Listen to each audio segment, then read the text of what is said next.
Hello there, and greetings to my fellow YouTubers and greetings to pchannel. Here's my video response to your posting a thought experiment for atheists. I actually think this is going to be a lot easier for me to answer the question than you seem to be expecting. Because as an atheist, I don't believe in a god, I don't believe in any gods, I don't believe in any kind of deity. And the reason that I feel this way is really quite straightforward.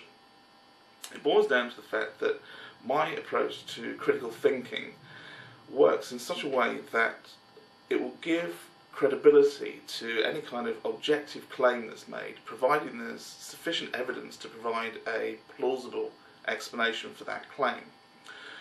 And by objective, what I mean is something that is independently verifiable rather than just somebody saying this is the way that it is because I say it is. So that would be something like me saying, well, you know, I am currently wearing a blue shirt. That's something we can verify from the evidence, as opposed to me just saying that Pepsi tastes better than Coke, or that I think that Brad Pitt is less doable than George Clooney. It's not just my opinion, it's something that's consistent with the evidence rather than just being a thought that's in my head, just an opinion. As far as plausibility is concerned, this explanation has not only to make sense, but it's got to make more sense than any alternative explanations. And an example that I can give you here will be the 9/11 attacks on the World Trade Center. One theory that abounds on the internet and is out there in the public domain is that this was all orchestrated by some secret cabal of upper echelon government and very rich people who wanted to keep the rest of us in fear. Another theory is that it was a terrorist attack against the US in order to give them a bloody nose and send them a message. Now, of these two possible explanations, there's one of them which I feel is more plausible than the other. I think also that when it comes to thinking about new ideas, or even if you're revisiting old ones, then it pays to be as open-minded as you can be. You've got to be fairly flexible in the way that you approach evidence that's presented. So, for me to believe your hypothetical debater who's claiming to be God, then really I think all that I would need is for he or she to give me reasonable evidence to back up their claims. I wouldn't need 100% irrefutable proof, and I think that that is part of the reason that creationists, for example, lose all credibility when they try to discount natural selection as a description of evolution. It seems that a lot of the time they require irrefutable, 100% bulletproof proof that evolution is correct. You know, they're asking for a complete fossil record. They want to see it happen with their own eyes. And I can't help thinking that they're so entrenched in that viewpoint that even if this evidence was presented to them, they think their way around it and find some other kind of loophole. For me, if the case is actually compelling enough, then I'd be more than inclined to give an idea credence and reevaluate my perception of it. And I don't think there's anything wrong with being wrong. In my view, it's one of the best ways that human beings can learn. So anyway, back to the original question. What would have to happen for me to believe? What would this hypothetical person have to do?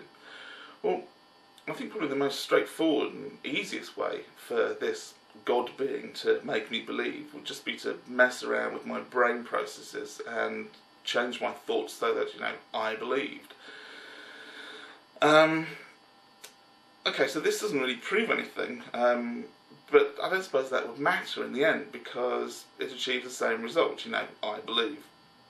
Whether or not this is really the God who is the creator of the universe in the sense that most religious people view God, or whether it's a person or some other kind of being that just has the ability to mess around with my thought processes like that, it doesn't really make any difference because I would believe.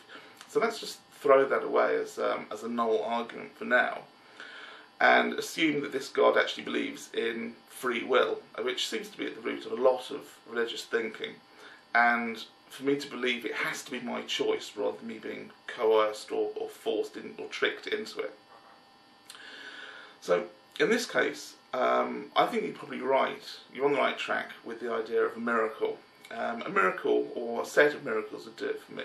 Something which violated science as I understand it, scientific laws as I understand them, or evidence of knowledge that can't easily be explained away as trickery or bamboozlery.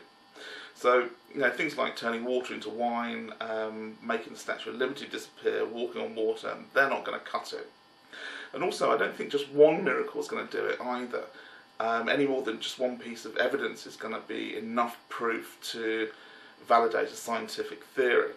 I think I'd need several examples of miracles that were consistent with violating the known laws of physics, and preferably something that I can actually choose.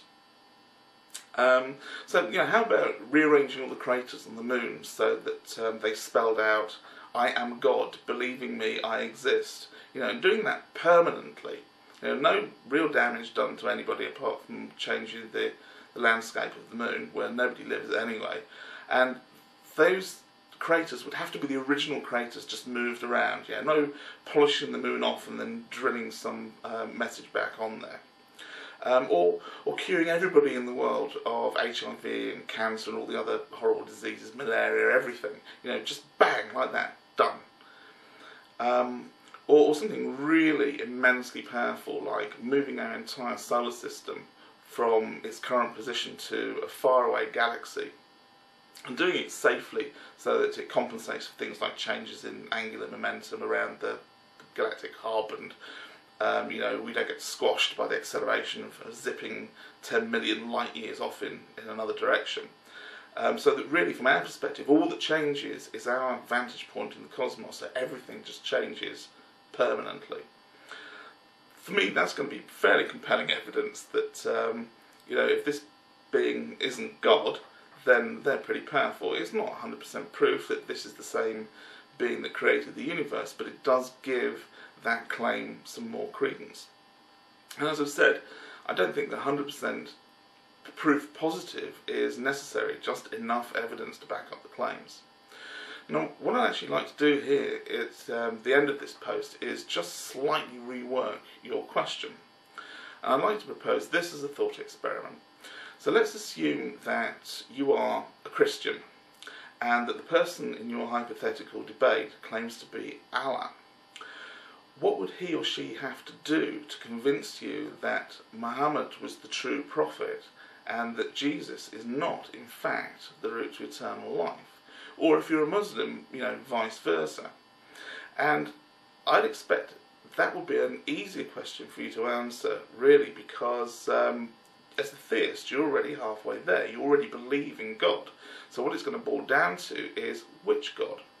So my question is, Christians, Muslims, Jews, Buddhists, Pastafarians, whatever, what's it going to take to convince you that another religion is more valid than your own? And if you got that evidence, then would that make you change?